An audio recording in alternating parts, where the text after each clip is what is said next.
Hey everyone, welcome to Midnight Mystic Stories. I noticed a lot of you who are watching and enjoying the content aren't subscribed yet. If you love spine-chilling stories, creepy encounters, and unexplained mysteries, make sure to subscribe and turn on the notification bell. It really helps the channel grow and helps us keep bringing more of the content you love. And be sure to comment below where you are tuning in from. Thank you and enjoy the video. Her name was Lila. Profile pic showed her laughing on a beach, wind blowing her dark hair, sunglasses pushed up on her forehead. Cute. Normal. Bio said she liked horror movies, black coffee, and long walks that don't involve her dog because she didn't have one. We started talking. Nothing too deep at first, movies, food, the weirdness of modern dating. But there was something about the way she wrote. Not like she was trying too hard, but like she knew exactly what to say to keep me hooked. She asked questions that made me think, remembered little things I mentioned days later, made me feel seen, which, honestly, felt kind of dangerous. I haven't felt that way since high school, and even then it was fake. We talked for 2 weeks before she suggested meeting. I was nervous, not the usual first date jitters, but something heavier, like I was stepping into a story I hadn't read the ending of. She picked a place, a little coffee shop near the old train tracks on the edge of town. Said it was quiet, private. I Googled it. Place had been closed for years. Weird. I asked her about it. She said she meant the one next to it, the new one with the green awning. Okay, fair enough. My phone was acting up that day, glitching, freezing, sending messages twice. I figured it was just old. Should have paid more attention. I got there early. The air was thick, like the kind of humidity that makes your clothes stick to your skin even when you're not sweating. The streets were empty. Not even a stray cat. I sat in my car, watching the entrance, checking my phone every 10 seconds. No new messages. No missed calls. Just that same blank screen staring back at me. Then, finally, a ping. Running late. Meet me at the storage units behind the gas station. Same block. Unit 17. Be there in 5. I stared at the text. That wasn't part of the plan. I typed back, why there? But it wouldn't send. Kept spinning. I tried calling. No signal. Nothing. I looked around. The gas station was boarded up, windows smashed, graffiti crawling up the walls like ivy. The storage units behind it were even worse, rusted metal doors, weeds growing through cracked concrete. Not the kind of place you take a first date, unless you're in a crime documentary. But I went anyway. I told myself she had a reason. Maybe her car broke down. Maybe she was scared to wait outside. Maybe I was overthinking it. I walked past the gas station, gravel crunching under my shoes, the sound too loud in the silence. The air smelled like wet metal and something sour, rotten food maybe, or old oil. Unit 17 was at the far end, half hidden behind a dumpster. The door was slightly open. A sliver of light leaked out from the crack. My stomach dropped. I stood there for a full minute, not moving. My brain screamed at me to turn around, get in the car, drive home. Forget her, forget the app, forget all of it. But I didn't. I walked forward, pushed the door open. The inside was empty except for a single folding chair in the center, facing the back wall. On the wall, someone had drawn a circle in red spray paint. Not graffiti, too precise, like it was measured. And in the chair was my hoodie, the gray one I wore last week when I took my cousin's kid to the park, the one I left in my trunk, the one I hadn't seen since Tuesday. I stepped back, heart slamming. How the hell did it get here? I didn't tell her I owned that hoodie, didn't mention the park, didn't even wear it on our video call. I turned to leave, but the door slammed shut behind me. I spun around. No wind. Nothing touched it. I grabbed the handle. Locked. That's when the lights went out. Total darkness. The kind that feels like it's pressing against your eyes. I fumbled for my phone, but the screen stayed black. Dead. I pounded on the door, yelling, but my voice sounded muffled, like the air itself was swallowing it. Then footsteps. Slow. Even. Coming from the corner I hadn't checked. I froze. A figure stepped into what little light was left, moonlight filtering through a crack in the ceiling. Tall. Wearing a hoodie. My hoodie. But the face that wasn't Lila. It was me. Same haircut. Same scar above the eyebrow from falling off my bike when I was 12. Same stupid mole on the neck. But the eyes, black, like someone painted over them. It smiled, and the teeth were too sharp. You shouldn't have come, it said. But you always do. I backed into the wall, sliding down, my breath coming in short, panic bursts. This wasn't happening. I was dreaming. I had to be. But the floor was cold. The smell of rust was real. My pulse was real. The thing stepped closer. It didn't walk right. Its legs bent wrong, like it was learning how to move. It reached into the hoodie pocket and pulled out my phone. My actual phone. The one in my pocket was still dead, but this one lit up. Screen showed my messages with Lila. Except they weren't messages. They were instructions. Go to the gas station. Wait. Enter Unit 17. Don't fight. It's easier if you don't fight. Sent from my number. To my number. No. No way. I looked up. The thing was right in front of me now, crouched, head tilted like a dog hearing a whistle. You don't remember, it whispered. But you will. You always do. Then it reached out and touched my face. And everything flipped. Suddenly, I wasn't on the floor. I was standing, looking down at myself, me, the real me, curled up, terrified, eyes wide. And I was the one in the hoodie. I could feel the fabric, smell the inside, taste the static in the air. But I wasn't controlling it. I tried to move my hand. It moved, but not because I told it to. I tried to speak. Nothing came out. I was trapped inside, watching, screaming silently as my body, no, not mine, not anymore, reached down, grabbed the back of my old self's head, and slammed it into the concrete. Once, twice, then silence. I woke up in my car. Same spot, same time, 2:17 a.m. radio off. Engine cold. No signs I'd ever left. My phone buzzed in my pocket. A new message. Hey, sorry I'm late. Coffee shop's packed. Meet me at the storage units behind the gas station. Unit 17. Be there in 5. I stared at the screen. My hands were shaking.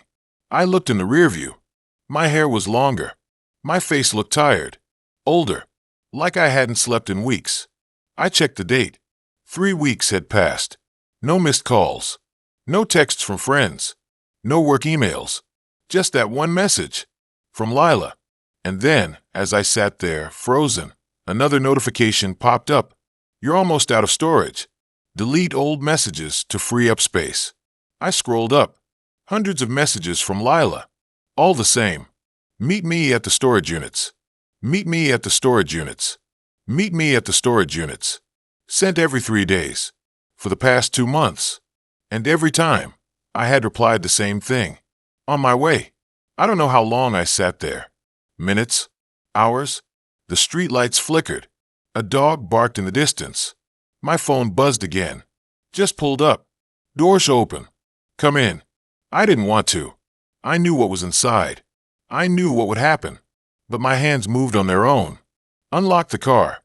Opened the door. Stepped out. My legs carried me toward the gas station. Toward the storage units. Toward Unit 17.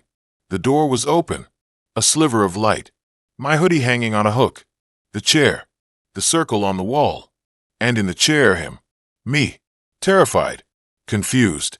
Looking up as I stepped inside. You shouldn't have come, I said. But you always do. And I reached into the pocket. Pulled out his phone. Typed a message. Meet me at the storage units. I set up my profile with pictures of me hiking. One of me grilling at a friend's birthday. Another with my dog Luna. I wrote something dumb like, looking for someone who laughs at bad puns and doesn't ghost after 3 dates. Cringe, but whatever. Within a day, matches started rolling in. Most were the usual. Guy holding a fish. Guy in a baseball cap squinting at the camera. Guy with a dog that definitely wasn't his. But then I saw him. His name was Daniel. Clean cut, dark hair, eyes that looked like they could actually see you. His profile was simple, just a few photos. One at a bookstore, one sitting on a porch with a coffee mug, one petting a golden retriever. No gym selfies, no boats, no neon lights.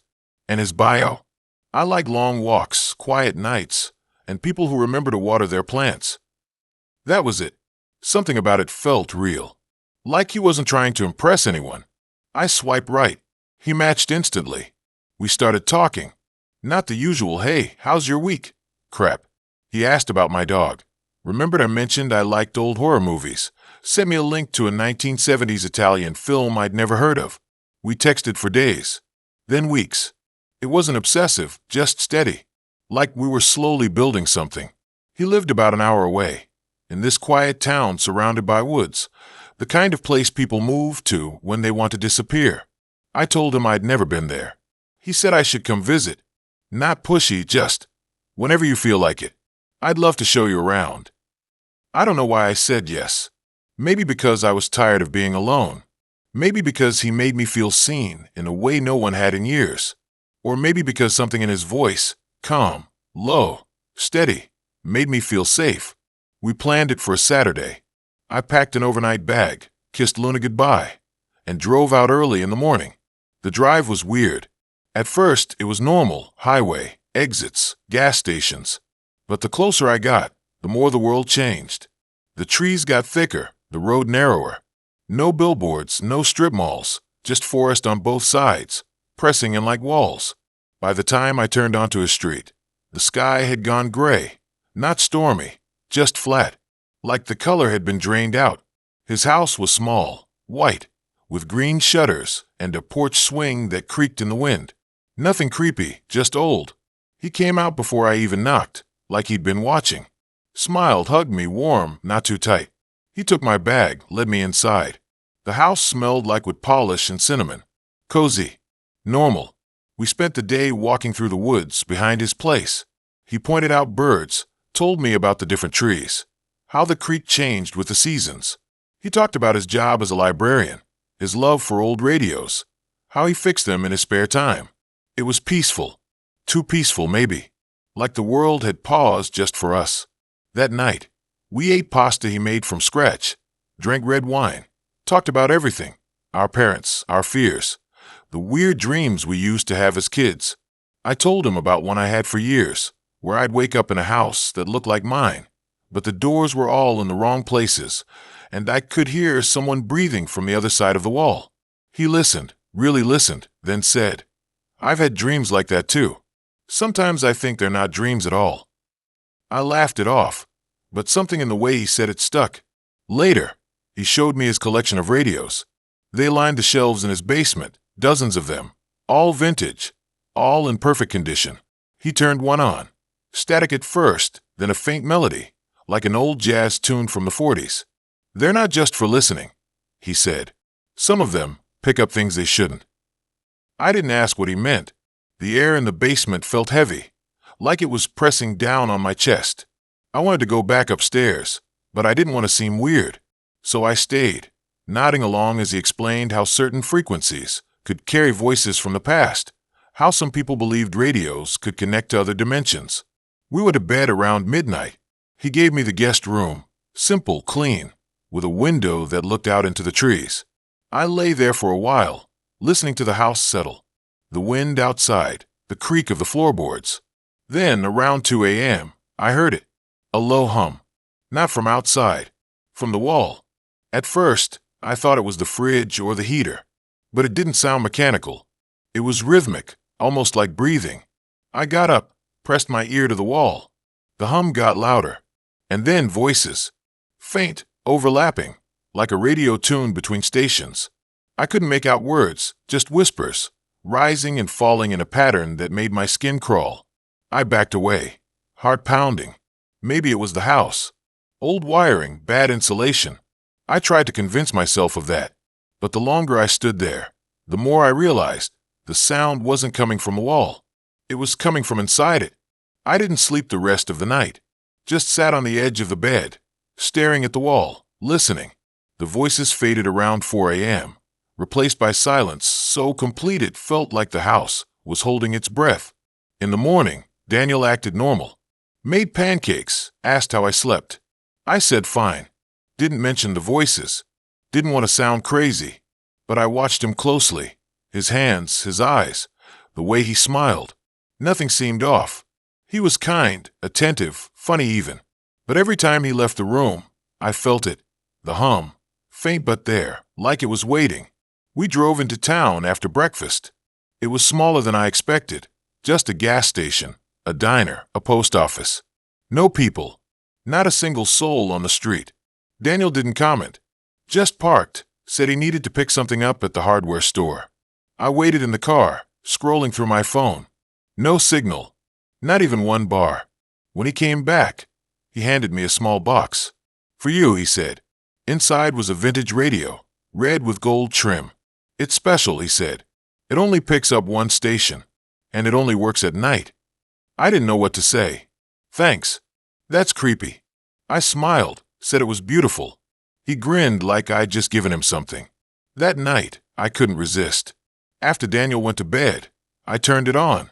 Static. Then slowly a voice. Female. Soft, tired. Still here. They don't let us leave. The walls, they're not walls. They're alive. They listen. They remember. I froze. The voice kept going. If you can hear this, don't trust him. He says he saves us, but he doesn't. He collects us. One by one. He puts our voices in the radios. Says it keeps us close. Says it's love. My hand shook. I wanted to turn it off, but I couldn't move. Another voice, younger. I thought he was different too. I came for one night. Now I've been here for years. You have to go. Before he. The radio cut out. Silence. I stood up, grabbed my phone, my keys. I didn't care about being rude. I needed out. But when I opened the bedroom door, the house was dark. Too dark. No lights anywhere. And the hum. It was everywhere now, vibrating through the floor, the walls, my bones. I ran for the front door. Locked. Tried the windows. Sealed shut, like they'd been painted over. My breath came fast, shallow. I turned back toward the hallway. At the end, a faint glow. From the basement. The door was open. The hum louder now, almost musical. I didn't want to go down there. But something pulled me. Like I had to see. The radios were all on. Every single one. Voices pouring out, overlapping, pleading, crying, laughing. Hundreds of them. And in the center of the room, Daniel stood with his back to me. Hands clasped, swaying slightly. He turned. Smiled. I knew you'd come, he said. They all do. Eventually. I tried to scream, but no sound came out. The air was thick, hard to breathe. He stepped closer. You don't have to be afraid. I'll take care of you. Just like I did for them. You'll be part of something beautiful. Forever. I backed up, hit the wall. It felt warm. Pulsing. That's when I saw it names. Scratched into the wood. Hundreds of them. Some fresh, some faded. Dates next to them. All women. All with the same last message carved beneath. He said he loved me. I looked at Daniel. Really looked. His eyes weren't warm anymore. They were empty. Like something had been hollowed out and filled with static. I don't know how I got out. I don't remember breaking the window, running through the woods, my feet bleeding on the rocks. I don't remember finding the highway. But I did. A trucker picked me up, drove me back to the city. I trashed the radio, threw it in a dumpster behind a gas station, changed my number, deleted Hinge. But sometimes, late at night, when the house is quiet, I hear it. Faint. From the walls. A hum. And then, just for a second, a voice. Help us. I don't sleep with the lights off anymore. So this whole thing started because I was bored, honestly. Like, not just regular bored, but that deep kind of boredom where you've scrolled through everything on your phone twice, watched the same 3 YouTube videos on loop, and even reorganized your closet just to kill time.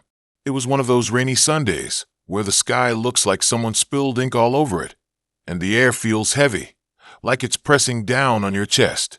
I was sitting on my couch, wrapped in this old hoodie that smelled faintly like laundry soap and maybe a hint of last week's takeout, staring at the ceiling, wondering if I should just go to bed even though it was only 5. That's when I remembered Hinge. I hadn't used it in months, ever since that whole mess with Jess, who turned out to live with her mom and collect garden gnomes like it was a competitive sport. But I figured, why not? Maybe someone normal would pop up. Someone who didn't list adventures as their top interest, but then only wanted to go to escape rooms or pumpkin patches. I opened the app, swiped through a few faces, guys with fish in their profile pics, guys holding basketballs like they were auditioning for ESPN. One guy whose entire bio was, "I like tacos and dogs." And then I saw him. His name was Daniel. He had this quiet kind of smile, like he knew something you didn't but wasn't going to tell you. Dark hair, sharp jaw, eyes that looked like they could see through you. His bio was short. "I like quiet places. Forest's old books. Rain." That last part hit me right in the gut, because it was literally pouring outside. Weird coincidence, I thought. Or maybe not. Maybe it meant something. We matched fast. Like within seconds. And then the messages started. Not the usual "hey" or "how's your weekend," but actual sentences. He asked me what I was doing, and I told him I was just zoning out, listening to the rain. He said he liked the sound of rain on rooftops, how it made everything feel smaller, safer. I told him it made me feel like the world was ending. He said maybe it was, but in a good way. Like a reset. We talked all night. Not in that frantic, overeager way people do when they're trying too hard, but slow, thoughtful. Like we were both walking through the same dream. He mentioned this place he went to sometimes. A cabin deep in the woods near the state park. No electricity, no cell service, just him, a lantern, and the trees. Said it was the only place he felt completely alone. That last part stuck with me. I've never felt truly alone, not even when I'm by myself. There's always noise, music, thoughts, the hum of the fridge, the neighbor's dog barking at nothing. The next day, I couldn't stop thinking about him. Not in a crush way, not even in a "I want to meet him" way, but like he'd slipped under my skin. I kept rereading our messages, noticing how he never used emojis, never wrote in all lowercase like everyone else. Everything was clean, precise, like he chose every word on purpose. By Wednesday, he sent a photo. Just a picture of a path, dirt, covered in wet leaves, disappearing into thick trees. The caption, "This is the way in. If you want to come." I should have said no. I should have laughed it off, blocked him, deleted the app. But I didn't. I packed a bag, jacket, flashlight, protein bars, my dad's old pocket knife, and drove 2 hours north, past the last gas station, past the point where the GPS said no signal, until the road turned to gravel, and then just stopped. The path was exactly like in the photo. I walked for what felt like forever, the rain starting up again, soft at first, then harder, soaking through my jeans. The trees closed in around me, their branches twisting like fingers. No birds, no wind, just the sound of my boots squelching in the mud and the steady drip of water from the leaves. Then I saw it, a small wooden cabin, gray and weathered, smoke curling from the chimney. The door was open a crack. I called out, but my voice got swallowed by the trees. I stepped inside. It was warm, cozy even. A fire crackled in the stone hearth. Books lined the walls, spines cracked, titles and languages I didn't recognize. A single chair faced the flames, and in it sat Daniel. He looked the same as his photos, maybe a little paler.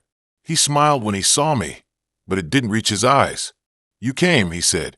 His voice was softer than I expected. Calm, like he'd been waiting for years. I sat across from him on the floor, leaning against the wall. We didn't talk much. He handed me a cup of tea, chamomile, I think, and we just watched the fire.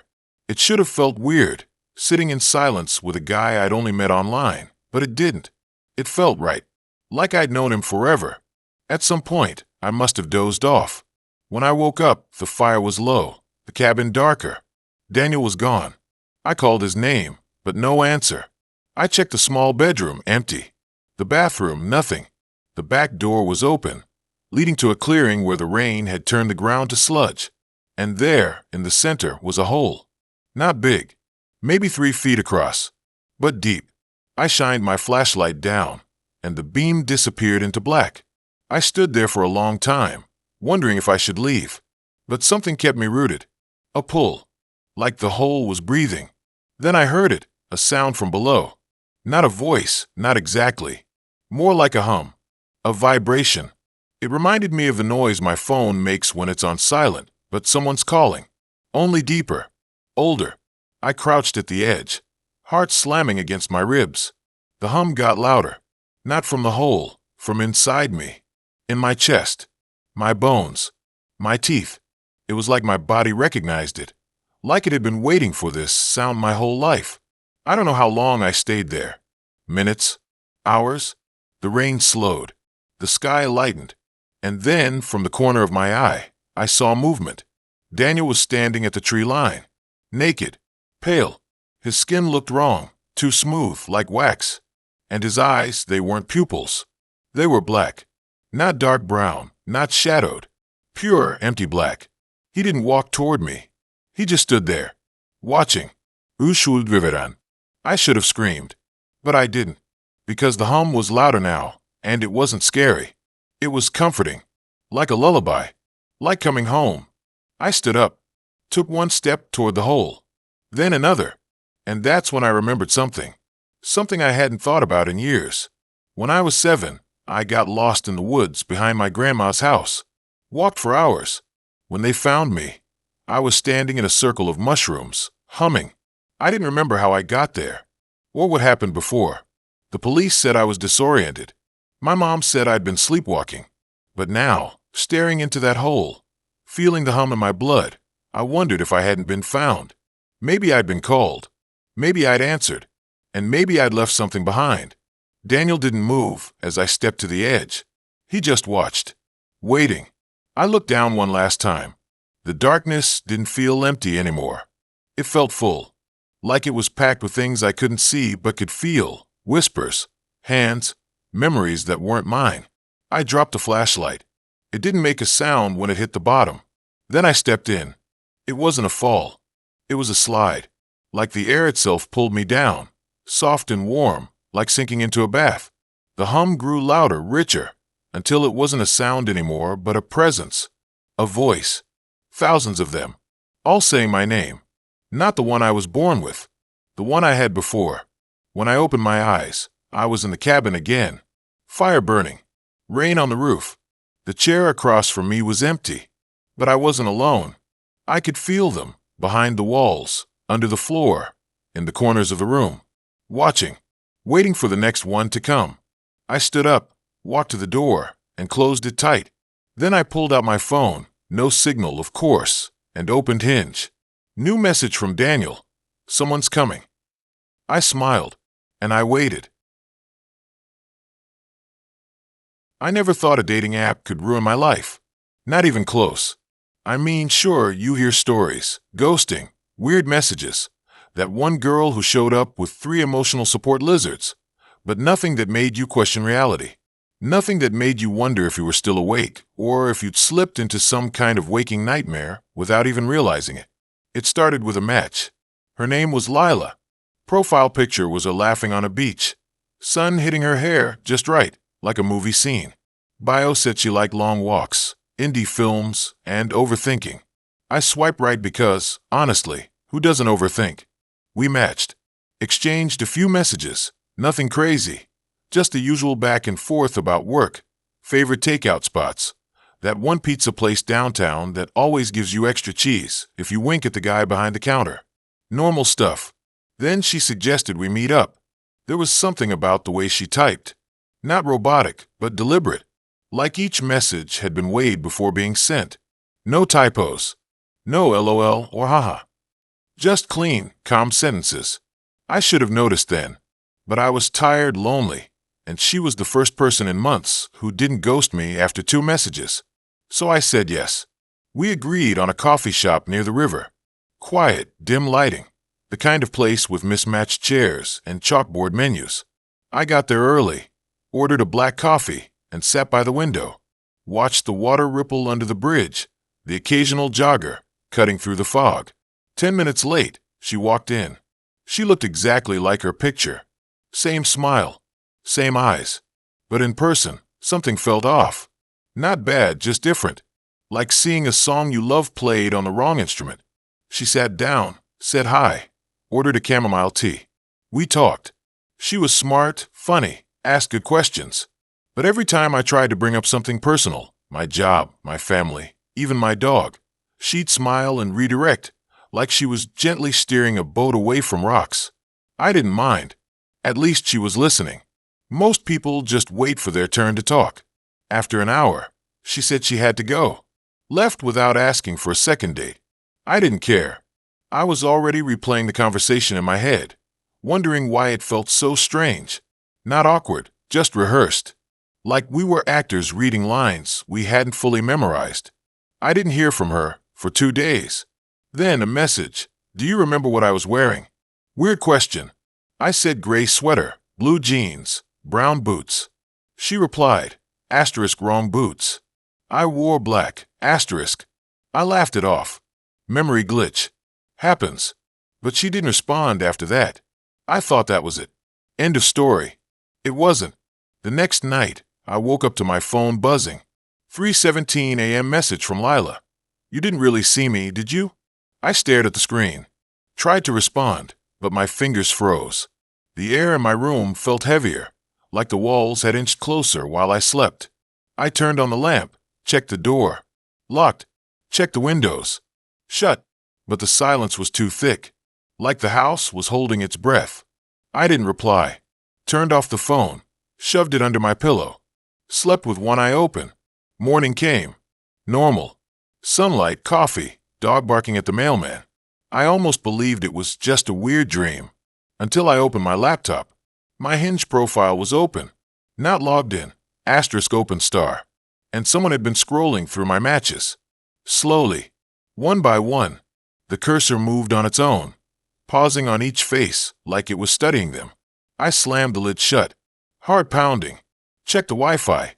Router was off. No signal. No way anyone could have accessed it. But that night, it happened again. I was brushing my teeth when my phone lit up on the counter. Lila, you don't remember my voice, do you? I dropped the toothbrush. Foam dripped down my chin. I picked up the phone, stared at the message. My hand shook. I typed, what the hell is this? Sent. No response. But seconds later, my laptop turned on by itself. Screen glowed in the dark bathroom. Video call window popped up. Black screen. Then a whisper. So quiet I thought I imagined it. Asterisk say my name. Asterisk. I unplugged the laptop. Threw it in the closet. Slept on the couch with the lights on. By day 3, I was unraveling. I called in sick. Didn't leave the house. Every time my phone buzzed, I jumped. But the messages stopped. Silence. Too quiet. I started noticing things. My coffee cup was always half empty in the morning, even though I never drank it after 9. My dog wouldn't go into the bedroom. Just sat outside the door, growling at nothing. Then I found a photo. On my phone, buried in a folder I didn't make. A screenshot of me sleeping. Taken from the corner of the room. Date stamp. 2:48 a.m. same time as the first message. I deleted it. Blocked her number. Deleted the app. Threw the phone in a drawer. Used my old burner for work stuff. Thought I was safe. I was wrong. A week later, I came home from the store. Dog barking like crazy. Front door was unlocked. I stood there, bags in hand, pulse in my throat. I didn't remember leaving it open. I never do. I stepped inside. Everything looked normal. Couch. TV. Dog still growling. Hackles up. Staring at the hallway. I followed his gaze. My bedroom door was cracked. I always shut it. Always. I put the bags down. Grabbed the bat I keep by the door. Slowly pushed the door open. Nothing. Bed made. Window shut. No signs of forced entry. But the air cold. Like someone had been breathing in here for hours. Then I saw it. On my pillow. A single black boot. Size 7. Women's. I backed out. Called the cops. They came. Took a report. Said there was no sign of break-in. No fingerprints. No proof of anything. Told me to get a better lock. One of them looked at me like I was losing it. Maybe I was. But that night, I set up my phone on a tripod. Pointed at the bedroom door. Night vision on. Recorded all night. Next morning, I watched the footage. 10 hours of silence. Then, at 2:47 a.m., the door creaked open. My dog trotted in. Laid down by the bed. Normal. But then, something else. A shadow. Not human-shaped. More like a smudge in the air, like heat rising off asphalt. It moved across the floor. Stopped at the pillow. Sat there. For exactly 13 minutes. Then faded. I watched it 3 times. Couldn't explain it. Didn't want to. I packed a bag. Took the dog. Checked into a motel across town. No Wi-Fi. No smart devices. Just a key card and a Bible in the drawer. Stayed there for 5 days. Slept like a normal person. Started to believe it was over. On the 6th night, I came back home. Unpacked. Fed the dog. Sat on the couch. Feeling almost human again. Then I noticed. My laptop was on. Not the screen, the whole thing. Power light glowing. But I hadn't. I never thought a dating app would be the thing that messed me up this bad. I mean, Hinge. It's supposed to be for people who actually want relationships. Not just hookups or whatever. That's what I told myself anyway. I was tired of swiping left on dudes with fish photos or gym selfies where their face wasn't even in the shot. I wanted someone normal. Someone who laughed at dumb memes, like bad horror movies, and didn't ghost after 2 messages. So when Jason popped up, tall, messy brown hair, wearing a faded band tee I'd actually heard of, standing in front of a record store in Brooklyn, I swiped right without even reading his prompts. Match. First message from him. You look like someone who'd judge me for liking Radiohead, but still let me borrow your hoodie. I laughed. Actually laughed out loud in my sad little apartment. We started talking. Not the usual, hey, how's your day crap. Real stuff. Books, music. That weird phase in high school when you think you're the only one who notices how quiet the world gets right before a storm hits. It felt different. Too good, maybe. But I ignored that little voice in my head. You know the one. The one that says, this is too easy. Something's off. I shut it down. Kept talking. 2 weeks in, he asked to meet. I said yes. Not because I was desperate. Not because I was lonely. But because he felt safe. Like someone who wouldn't show up late, smell like beer, and talk about his crypto portfolio the whole time. We agreed on a coffee shop in Williamsburg, small, dim, the kind with mismatched chairs and a cat that sleeps behind the counter. I got there early, ordered a latte, sat by the window, watched the rain slide down the glass. It had been drizzling all morning, that cold, steady kind that soaks through your jacket even if you're only outside for 30 seconds. I checked my phone. Jason said he was 5 minutes away. I scrolled through our messages again, smiling at some dumb joke he made about pineapple on pizza being a war crime. Then I saw it. A notification. New message. Not from Jason. From someone named Jay. No profile picture. Just a blank gray circle. The message said, asterisk, don't meet him. He's not who you think, asterisk. I blinked. Checked the number. Wrong contact. Some spam. I deleted it. But my stomach dropped. That voice was back. Louder. I looked out the window. People walked by under umbrellas, heads down, rushing. Then I saw him. Jason. Exactly like his photos. Same jacket. Same messy hair. He smiled when he saw me. Waved through the glass. I waved back, forced a smile. He pushed the door open, a little bell jingling. Hey, he said, shaking rain off his coat. Sorry, the L was a mess. His voice was exactly how I imagined. Calm. Warm. He ordered a black coffee. Sat across from me. We fell into conversation like we'd known each other for years. He remembered little things I'd mentioned. How I take my coffee. That I hate cilantro. That I once got lost in a corn maze during a school trip and cried. It felt right. Too right? Maybe. But I let it go. We talked for an hour. 2. The rain kept falling. The shop emptied out. He asked if I wanted to walk a bit. I said yes. We strolled along the street, shoulders brushing, not saying much. Just comfortable silence. He pointed out a mural I hadn't noticed before. Some surreal painting of a deer with clock gears for eyes. Kinda creepy, I said. But cool. He nodded. Art's supposed to make you feel something, right? I agreed. We turned down a quieter block, brownstones on both sides, streetlights flickering. That's when I noticed it. My phone buzzed. Another message from Jay. Asterisk, he's lying. He's never been to that record store. He doesn't own that jacket. He's never even been to Brooklyn, asterisk. My steps slowed. I stared at the screen. Jason turned. Everything okay? Yeah, I said, shoving the phone in my pocket. Just spam. He smiled, but it didn't reach his eyes. Not really. We kept walking. He suggested we cut through an alley to save time. It was narrow, trash bags piled at one end, a single bulb overhead casting long shadows. I hesitated. You good? He asked. I nodded. Followed. Halfway through, my phone buzzed again. This time, no message. Just a photo. A picture of me, sitting in the coffee shop, taken from outside, through the window, from behind. My blood turned cold. I stopped. Jason turned. You're pale, he said. Seriously, you okay? I looked at him. Really looked. His smile was still there. But his eyes, they were flat. Empty. Like someone had turned off a light behind them. I pulled out my phone. Opened a message thread with Jason. Scrolled to the top. Our first message. Me. I judge you for Radiohead, but still lend the hoodie. Him deal. Though I'd probably keep it. I looked back at the message from Jay. The first one. Asterisk, don't meet him. He's not who you think. Asterisk, then another photo came through. This one was worse. Me. Sleeping. In my bed.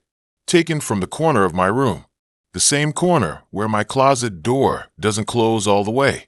I backed up. Jason stepped forward. Hey, talk to me, he said. His voice was soft. Too soft. Like he was talking to a scared animal. I turned and ran. I didn't look back. I sprinted out of the alley, heart slamming against my ribs, breath sharp in my throat. I didn't stop until I hit the main road, flagged down a cab, gave my address in a shaky voice. The driver glanced at me in the mirror. You all right, man? I nodded. Couldn't speak. I got home, locked the door, checked every window, every closet. I sat on the couch, phone in hand, staring at the messages from Jay. Who the hell were they? How did they know? How did they have those photos? I opened my Hinge profile, scrolled through my matches. Jason was still there, smiling, wearing that jacket. I opened our messages. Everything was the same. But then I noticed something. The timing. Our first message. Sent at 9:14 p.m. But the photo of me in the coffee shop. Timestamped 9:08 p.m. 6 minutes before we even started talking. Impossible. Unless he was already there. Watching. Waiting. I started digging. Reverse image searched his profile pic. Nothing. Looked up the record store. Closed 2 years ago. The address was now a juice bar. I checked his other photos. The one of him hiking. That trail was in upstate New York. Closed to the public after a landslide. The photo of him at a concert. The band broke up in 2016. Years before I joined Hinge. Every photo was fake. Stolen. Years old. Or worse, staged. I felt sick. But then another message from Jay. Asterisk, he's not real. But I am. I've been trying to protect you. He finds people like you. Lonely. Looking for connection. He takes their faces. Their lives. He becomes them. I've seen it before. I'm the only one who knows. Asterisk. I didn't reply. I couldn't. My hands were shaking. I opened the front door. Looked into the hallway. Empty. I checked the peephole. Nothing. But then my phone buzzed. A video this time. From Jay. I clicked play. It was dark. Grainy. A phone recording. Me. Walking into the coffee shop. Sitting down. Then the door opens. And Jason walks in. But the camera pans to the side. To the booth behind me. And there's someone else. A man. Watching. Recording. Wearing the same jacket. Same hair. But different. Thinner. Paler. And in the corner of the frame, his hand. Holding the phone. On his ring finger, a silver ring. The same one Jay had in the one blurred photo they'd ever sent. The video ended. I stared at the screen. Then I looked down at my own hand. At the silver ring I'd found on my nightstand last week. The one I didn't remember buying. The one I'd started wearing because it felt familiar. My breath stopped. I opened the messages again. Scrolled to the last one from Jay. Asterisk, he's already inside. He takes over when you sleep. He uses your body. Your life. I tried to warn you. I'm sorry. I couldn't stop him in time. Asterisk, I stood up. Walked to the mirror. Looked at my reflection. My face. My eyes. My ring. Then I smiled. Not my smile. Too wide. Too calm. I picked up my phone. Opened Hinge. Scrolled through new matches. Found one. Girl. Cute. Sad eyes. Looking for something real. I typed a message. You look like someone who'd judge me for liking Radiohead, but still let me borrow your hoodie. Sent it. Leaned back. Waited. The rain tapped against the window. Quiet. Steady. Like it always does. Just before something changes. Scrolling through Hinge when I should have been asleep. Half awake. Eyes burning from screen glare. One hand lazily swiping left. The other holding a lukewarm soda. I wasn't even looking for anything serious. Just something to pass the time. Maybe a few laughs. A date that wouldn't suck. That's when I saw her. Her name was Claire. Her profile was clean. No group photos, no gym selfies, just candid shots. Her laughing at what looked like a farmer's market, another with a dog I didn't recognize, and one of her reading a book on a park bench. Sunlight hitting her hair, just right. She had this calm in her eyes, like she wasn't trying to sell you anything. I don't know what made me swipe right. Maybe it was the way her smile didn't reach too far, like she was holding back something real. Or maybe I was just tired of matching with girls whose bio said things like fluent in sarcasm, or looking for my partner in wine. We matched within seconds. That alone should have been a red flag, but I ignored it. Her first message was simple.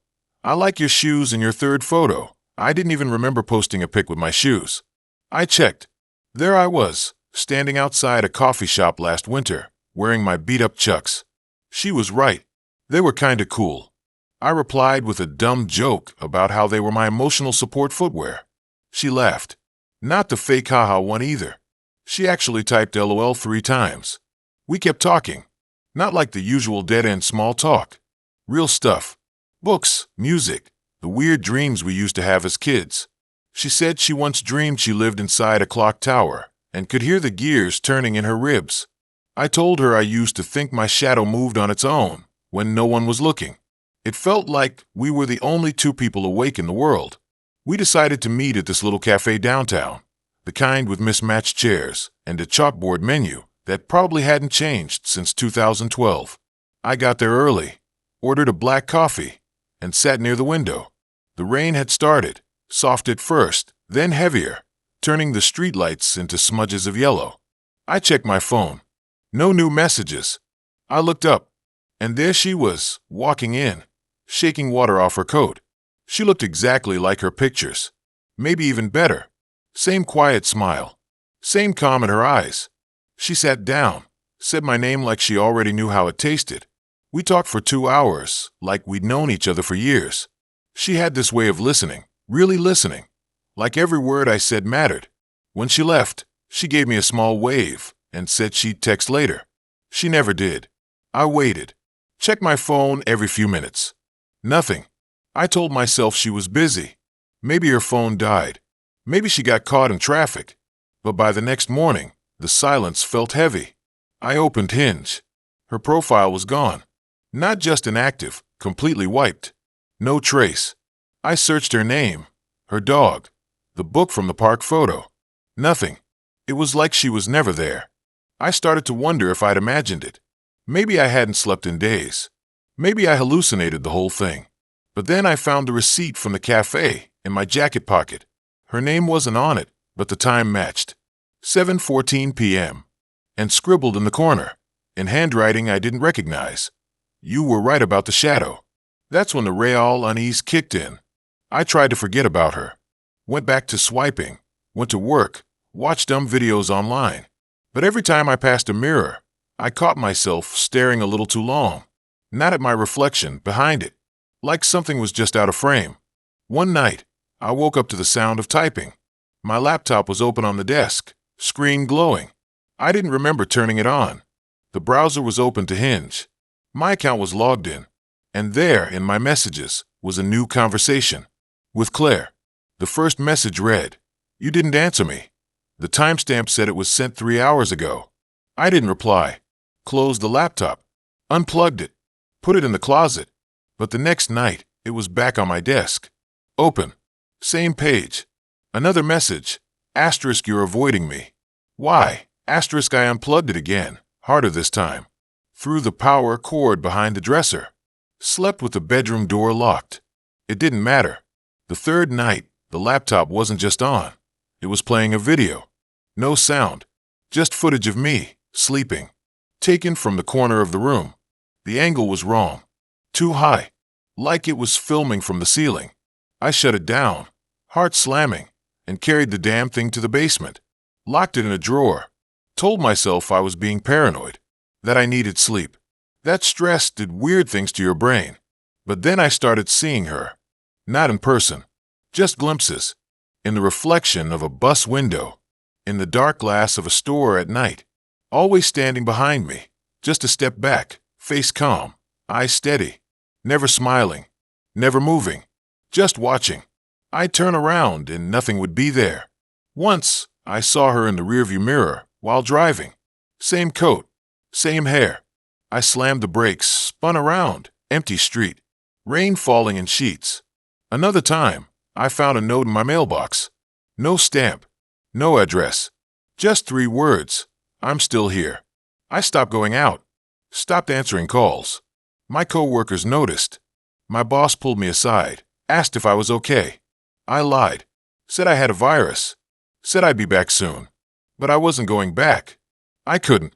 Because the messages kept coming. Not just on Hinge. On my email. My old Instagram. Even my work Slack. Always the same. Why won't you talk to me? I miss you. You promised we'd meet again. I changed all my passwords. Deleted every account. Threw my old phone in the river. It didn't stop. She started leaving things at my door. A coffee cup from that cafe.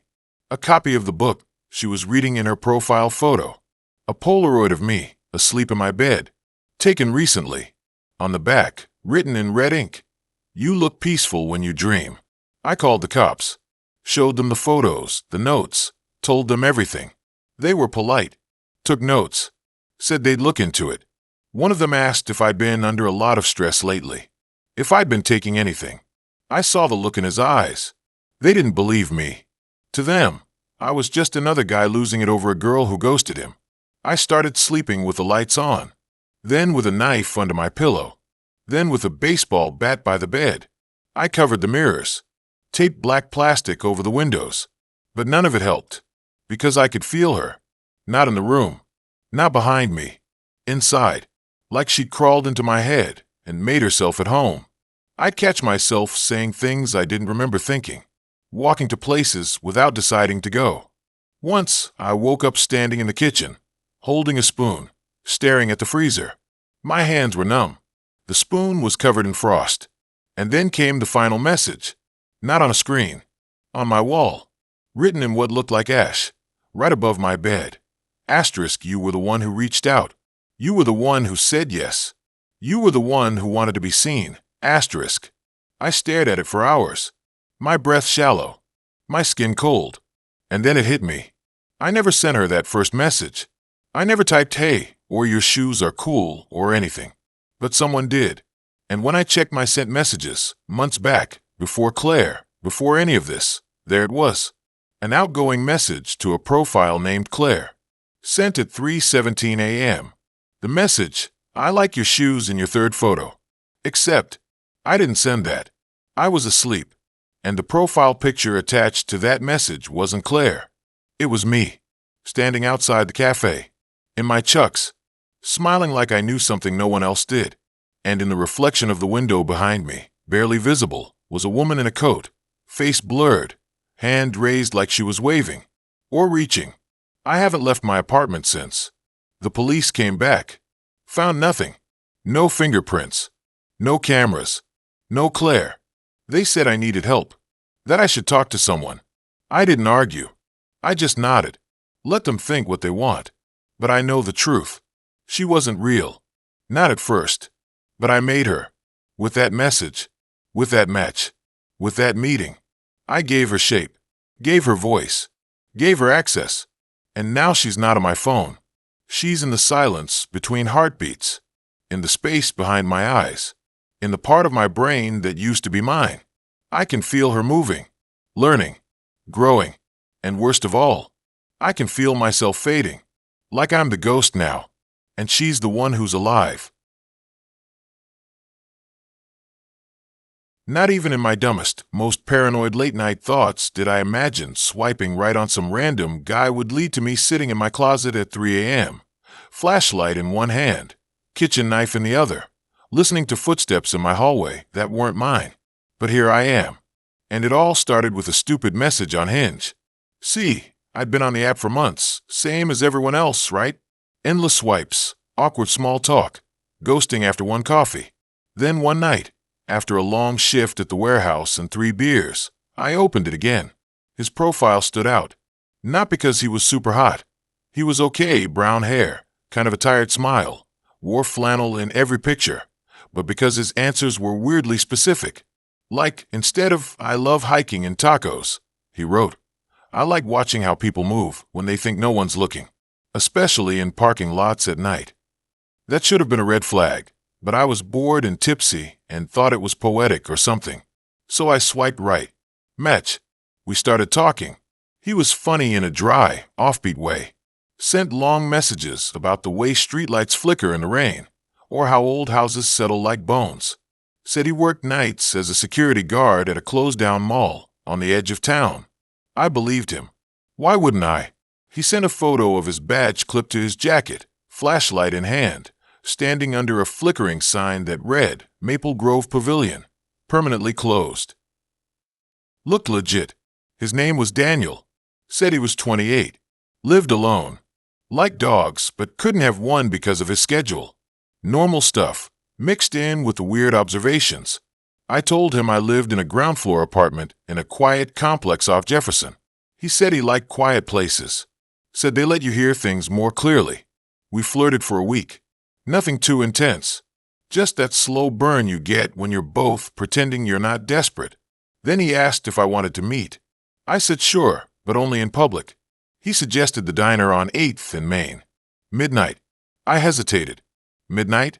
That's not exactly first date material. But he said he got off work at 11 and didn't like driving home in the dark. Something about the trees on the back roads made him uneasy. I thought that was kind of sweet. Vulnerable. So I agreed. I got there 10 minutes early. Empty parking lot. One flickering streetlight. The diner was open, blue neon sign buzzing like a trapped fly. I sat in a booth by the window, sipping black coffee, scanning the road. At 12:07, a beat-up silver sedan pulled in. He got out. Same flannel, jeans, boots. Looked tired but smiled when he saw me. We talked for an hour. He was quieter in person, but not awkward. More like he was listening to more than just my words. Like he was tracking the way my fingers tapped the table, or how I glanced at the door every few minutes. I chalked it up to nerves. He walked me to my car. Said he didn't want me driving alone that late. I laughed it off, but it felt nice. Protective.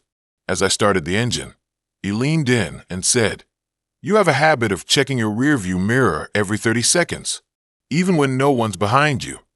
I froze. That was true. I didn't even realize I did it. I told him it was just a habit from driving delivery trucks. He nodded slowly, like he already knew. Then he said, "You should check it more often, just in case." Drove off before I could respond. I thought about it the whole way home. Not in a bad way, just strange. Like he'd seen something I didn't want seen. But I brushed it off. Next day, he texted. Said he had fun. Asked if I wanted to hang out again. I said maybe, but not at night. He didn't push.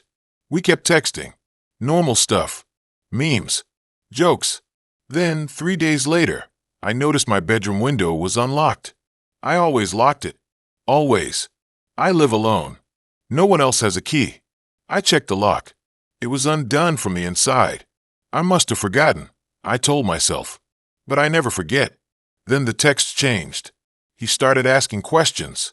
Do you leave your blinds open at night? Do you keep anything valuable near the window? Do you hear the floor creak when you're alone? I laughed at first. Thought he was messing with me. But then I noticed my blinds were open one morning. I always close them. And my floor, the old wood near the bathroom, had started making a sound. A soft, deliberate creak. Like someone testing the weight of a board. I told myself it was the building settling. Old pipes. Anything but what I was really thinking. I stopped responding to his messages. Unmatched him. Blocked his number. Felt stupid for being so paranoid. But the creaking didn't stop. And one night, I woke up to the sound of my kitchen faucet running. I got up, heart slamming, and turned it off. Checked the doors. Windows. All locked. But my laptop was open on the couch. I never leave it out. And Hinge was pulled up. My account was logged in. Someone had been scrolling through my matches, my messages, my photos. I didn't sleep that night. Sat on the floor with my phone flashlight on, staring at the hallway. Nothing moved. But I knew. Someone had been here. And they weren't breaking in. They were already inside. I moved out the next day. Rented a room in a shared house across town. Changed my number. Deleted the app. Tried to forget him. For 2 weeks, nothing happened. I started to believe I'd imagined it. Maybe I was stressed. Overworked. Maybe he was just a weird guy and I'd blown it up in my head. Then I got a package. No return address. Small, wrapped in brown paper. Inside was a USB drive. No note. I plugged it into my laptop. A single video file. I clicked it. It was footage of my old apartment. From inside. Night vision. Green and grainy. My bedroom. Me asleep. The camera panned slowly, like someone was holding it, walking through the room. Then it zoomed in on my nightstand. My phone. My wallet. My keys. Then the screen cut to another angle, this time from the living room. Me, sitting on the couch, scrolling Hinge. The timestamp said 11:47 p.m. 3 days after I'd unmatched him. I deleted the file. Threw the USB in the trash. Didn't tell anyone. What could I say? That my ex-Hinge match was spying on me? They'd think I was crazy. But the worst part was coming. Last night, I woke up to the smell of cigarette smoke. I don't smoke. None of my housemates do. I followed the smell to the basement. The door was open. I never go down there. It's just storage. Old furniture, boxes, a broken washing machine. At the bottom of the stairs, on a folding chair, sat a man, back facing me, wearing a flannel shirt, smoking. The glow of the cigarette lit up the side of his face in the dark. It was him. I didn't scream. Didn't run. My body locked up. He took a slow drag, then said, without turning, "You changed your hair. I liked it longer." His voice was calm, like we were catching up at a party. I backed up. Quiet. One step. Then another. He didn't move. Didn't speak again. I made it to my room, locked the door, called the cops. They searched the house. No one in the basement. No cigarette butts. No footprints. Nothing. But this morning, I found something under my pillow. A small, folded piece of paper.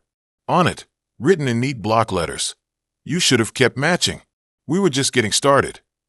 I'm writing this now from my new apartment. Different city. New phone.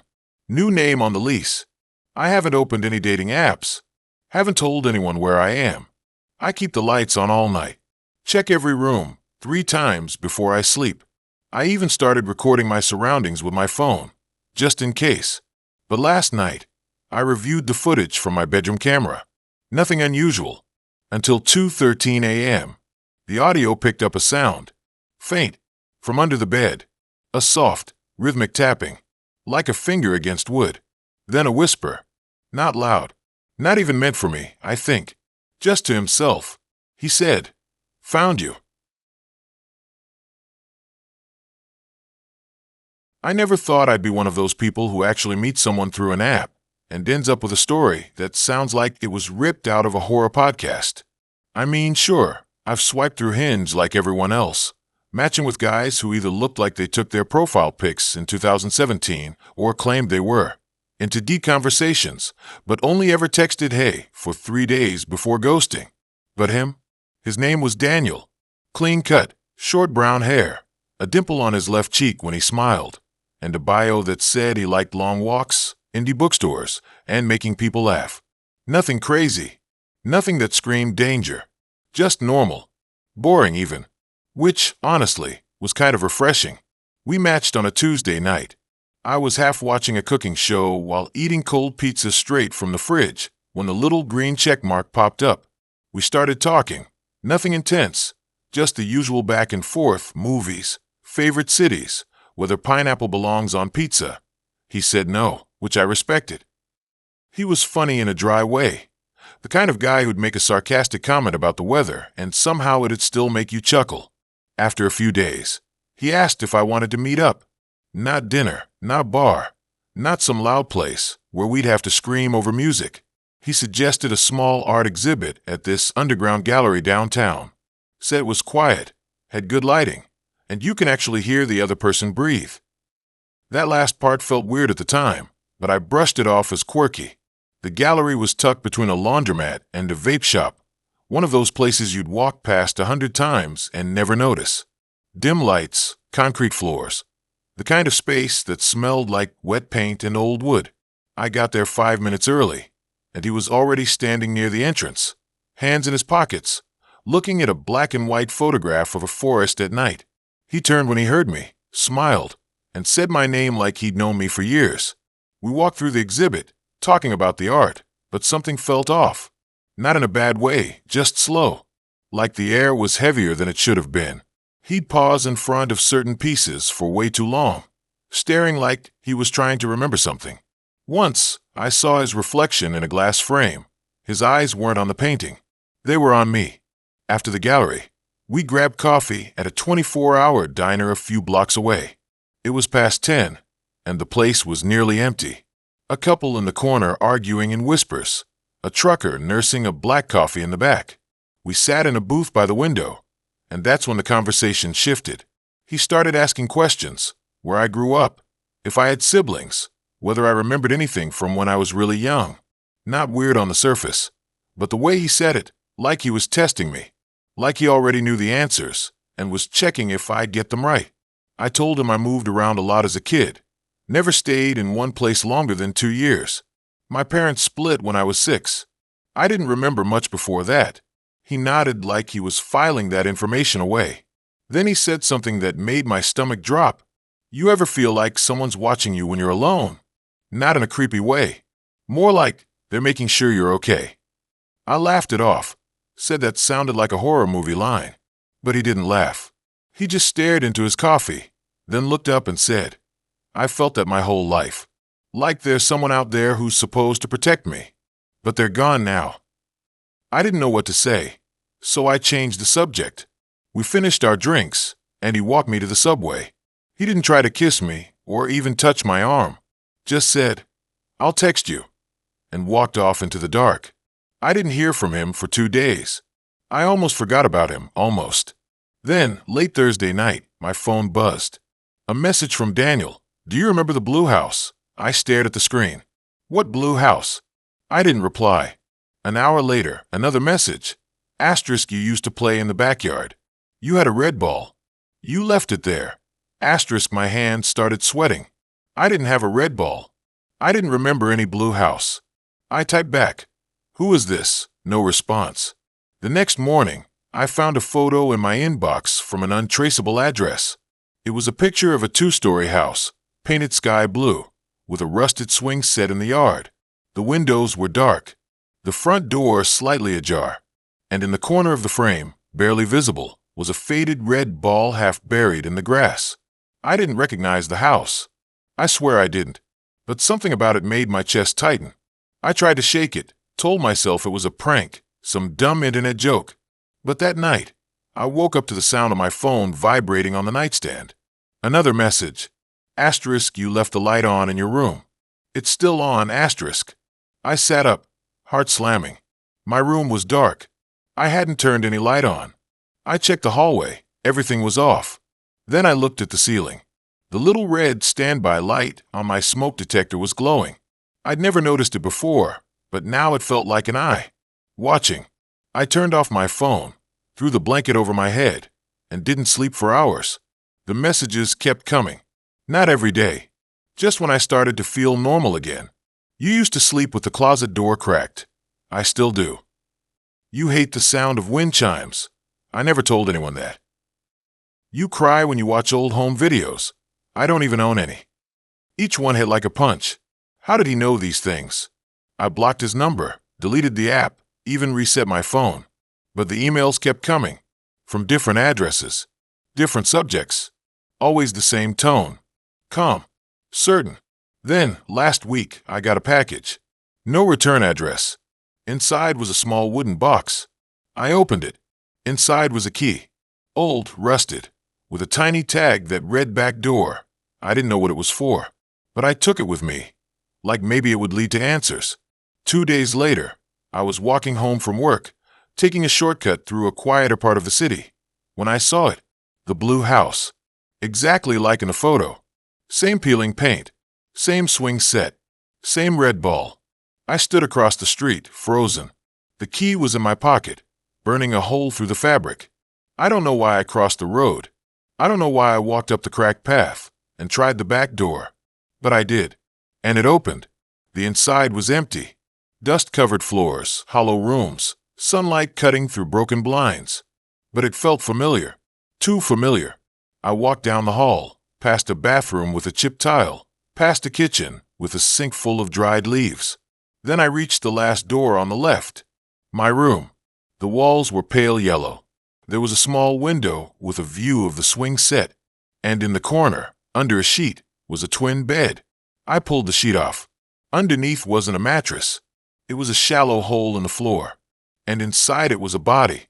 Small. Worn clothes. A face I hadn't seen in years, but recognized instantly. Me. I was looking at my own corpse. I stumbled back, tripped, hit my head on the wall. When I came to, the hole was gone. The floor was solid. The room looked normal. But on the bed, folded neatly, was a note. Asterisk, you were supposed to stay here. You weren't supposed to leave. But you did. So I had to find you. I had to bring you back. Asterisk. I ran. I didn't stop until I was 3 blocks away, gasping for air, hand shaking. I called the police. They went to the house. Found nothing. No hole. No body. No signs of forced entry. The house has been empty for over 20 years, they said. Owned by a couple who disappeared in the late 90s. No children. No records of anyone living there. But I know what I saw. I haven't been back. I changed my number, moved apartments, even started seeing a therapist. But last night, I was unpacking a box, and I found something I didn't remember packing. A small red ball, covered in dirt. And when I picked it up, I heard a voice, soft, close, like it was coming from inside my own head. You're home now. I always figured I'd meet someone the normal way, through friends, at a bar, maybe even at the gym.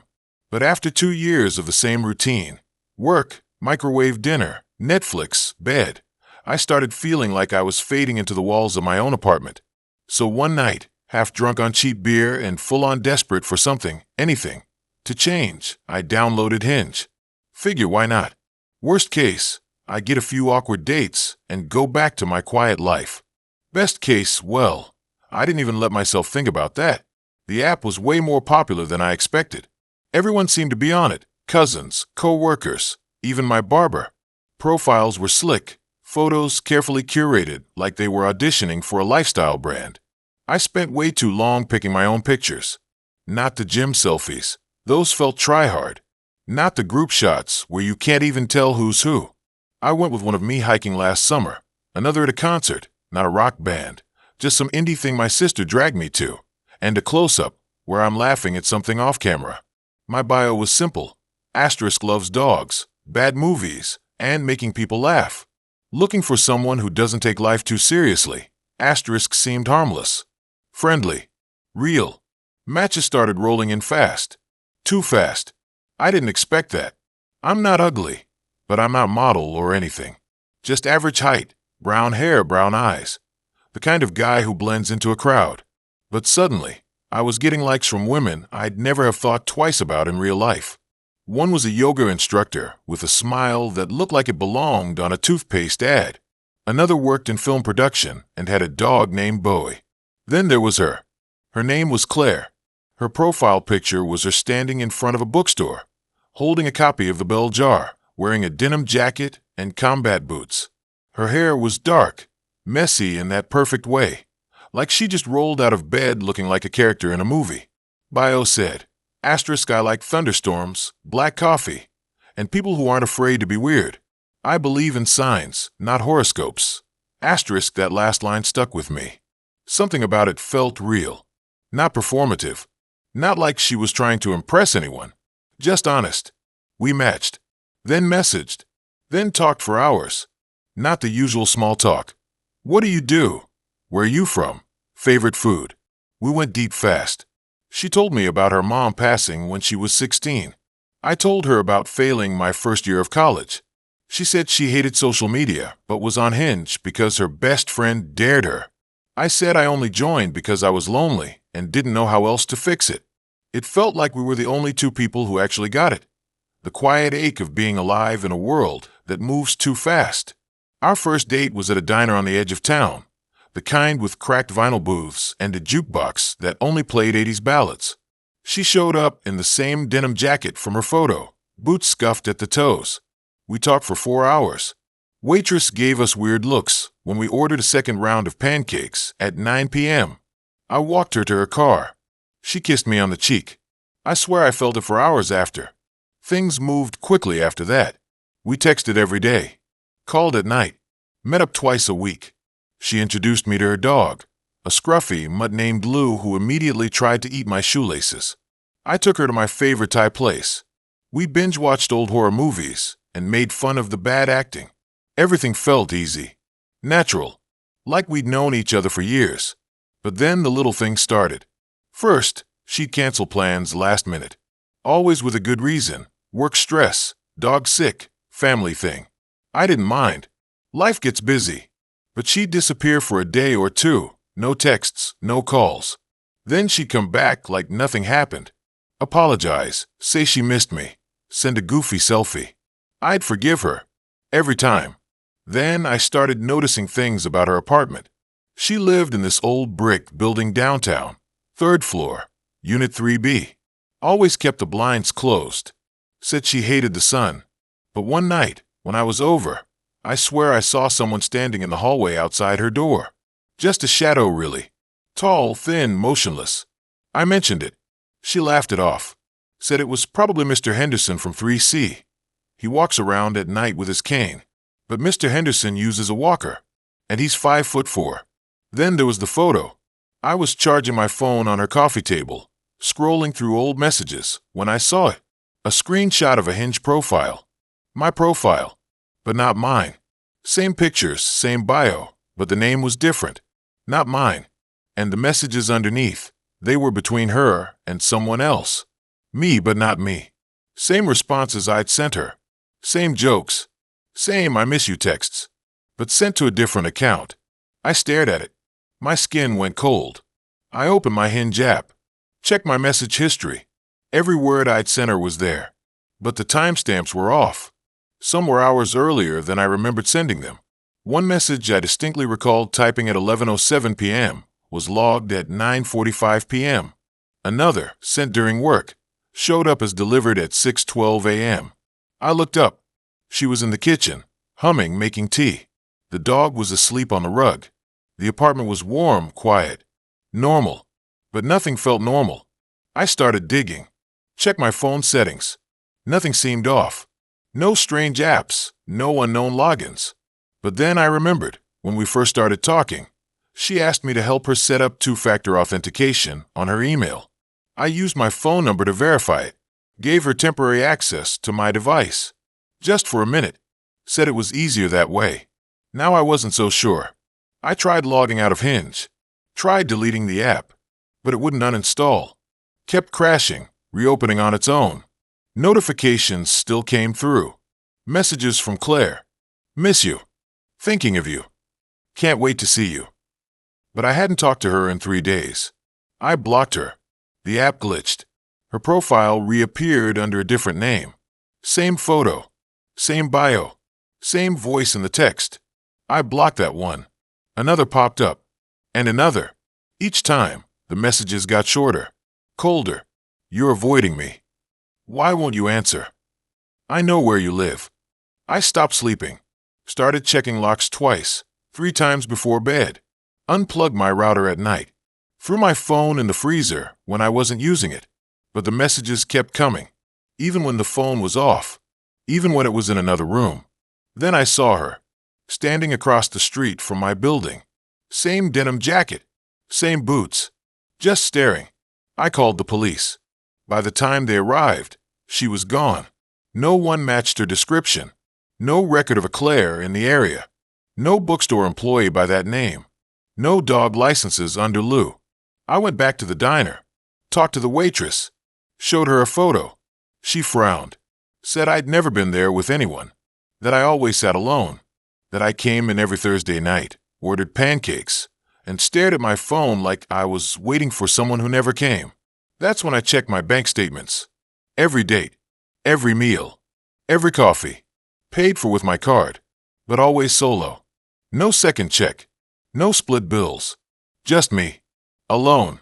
I pulled up my Hinge messages one last time, scrolled to the beginning, to that first match, that perfect photo of her in front of the bookstore. I zoomed in, looked at the reflection in the glass door behind her, and there I was, standing right behind her, smiling, holding my phone, taking the picture. It started like any other night. Rain tapping against my window, my room dim with the glow of my phone screen. I was bored. My dog, Bean, was snoring at the foot of the bed. I opened Hinge because why not? Swiped left, right, left. Then I paused. His name was Caleb. Profile pic. Him standing in front of a lake, sleeves rolled up, holding a fishing rod like he knew what he was doing. Clean cut. Smiled like he didn't have any dark secrets. Bio said he liked long walks, old horror movies, and making breakfast for people he cared about. Okay, not bad. His prompts were actually answered, not just ask me, or I'm hard to describe. One said, I believe silence can be more honest than words. That one stuck with me. Sounded deep, mysterious, but not in a try-hard way. I matched with him. We exchanged the usual. How's your week? What's your go-to coffee order? Do you believe in ghosts? He said yes. I said, only when I'm alone in the dark. We talked for 3 days. Nothing crazy, but the kind of back and forth that makes you feel like maybe, just maybe, this one's different. We decided to meet at this little coffee shop downtown, the one with the red awning and the mismatched mugs. I got there early, ordered a caramel latte, and sat by the window. Rain was still coming down, soft and steady. I kept checking my phone, then the door, and then he walked in. Exactly like his picture, but more real, calmer. His voice was low when he said hi, like he didn't want to scare anyone. We talked for 2 hours. He asked about my job, my dog, the scar on my knee I got falling off my bike when I was 10. He didn't interrupt, just listened. When he talked, it was slow, deliberate, like every word had weight. I liked that. I liked how he didn't try to impress me. I left that coffee shop thinking, okay, maybe this could go somewhere. We started texting more. He'd send me voice notes sometimes, just little things, like, hey, saw a squirrel trying to climb a stop sign. Thought you'd appreciate that. Or it's raining again. Feels like the world's washing itself clean. Poetic, but not in a cringy way. Real. After a week, he asked if I wanted to come over. He lived in this old converted warehouse loft near the river. Said it was quiet, good for reading. I said yes. I don't know why. Maybe because he felt safe. Or maybe because I was tired of being alone with just Bean and my own thoughts. The building was taller than it looked from the outside. Brick, with ivy crawling up one side. His unit was on the 4th floor. No elevator, just creaky wooden stairs that groaned under every step. When he opened the door, the first thing I noticed was the smell, like pine and something else, something faintly metallic. He apologized for the mess, but it wasn't messy, just sparse. A leather couch, a record player, shelves full of books with no titles, no photos, no decorations, just space. He offered me tea. I said sure. While he was in the kitchen, I wandered over to the bookshelf, ran my fingers along the spines. All blank. Not just no titles, no printing at all. Just plain black covers. Weird, but I didn't say anything. We sat on the couch.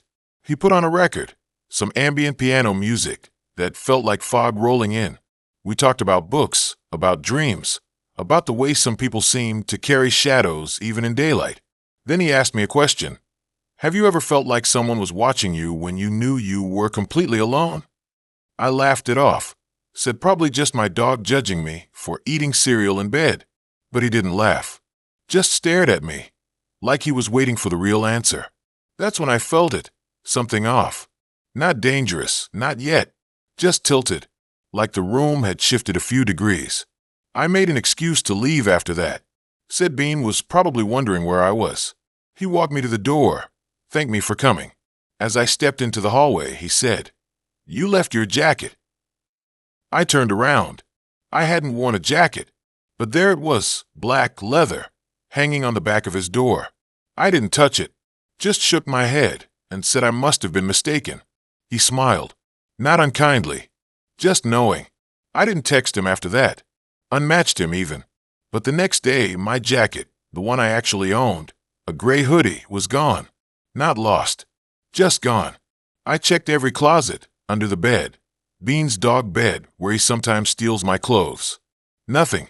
A week later, I got a message. No text, just a photo. It was my hoodie, hanging on that same hook in his apartment. The angle was perfect, like someone was standing in the hallway, looking in. I deleted it, blocked him everywhere. But then the dream started. Same one every time. I'm in his apartment. It's dark. The record player is on, but the music is slower, warped, like it's playing underwater. I'm standing in front of the bookshelf. The books aren't blank anymore. They're filled with writing. My writing. Pages and pages of my thoughts, my secrets, things I've never told anyone. And I hear footsteps behind me. Slow. Even. I don't turn around. I know it's him. And then I wake up with my heart slamming against my ribs, Bean whining at the side of the bed, like he heard something too. I started checking my locks. Twice. Then 3 times. I stopped going out alone at night. Stopped answering calls from unknown numbers. But one evening, I came home and Bean wasn't at the door. He always is. Always. I called his name, flipped on lights.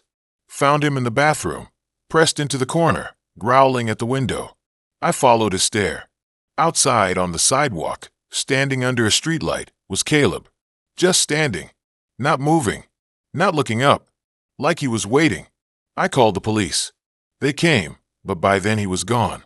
No one matching his description was found. They said without proof, there wasn't much they could do. I started sleeping with a knife under my pillow.